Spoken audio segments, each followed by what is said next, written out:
I agree that there should be a broad democratic branch in the national legislature, but this matter depends on circumstances. It is impossible in the first instance to be precise and exact with regard to the number, and it is equally impossible to determine to what point it may be proper in the future to increase it. In my reasonings on the subject of government, I rely more on the interest and opinions than on any speculative parchment provisions.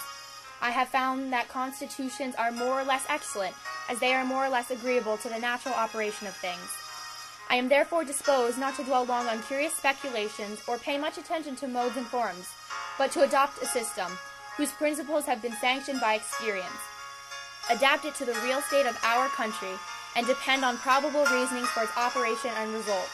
I contend that 65 and 26 in two bodies afford perfect security in the present state of things, and that regular progressive enlargement, which was contemplation of the great General Convention, will leave not an apprehension of danger in the most timid and suspicious mind. It will be the interest of the large states to increase the representation. This will be the standing instruction to their delegates.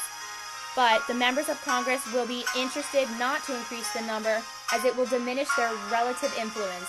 In all their reasoning upon the subject, there seems to be this fallacy, that they suppose that they are representative will have no motive of action on the one side, but a sense of duty on the other, but corruption.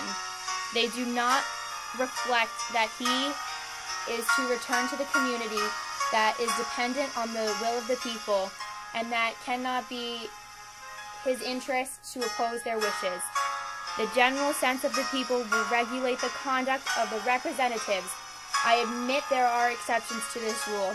There are certain conjunctures when it may be necessary and proper to disregard the opinions which the majority of people have formed, but the general course of things, that popular views and even prejudices will direct the actions of the government to rulers. All governments, even the most despotic, depend on a great degree on opinion.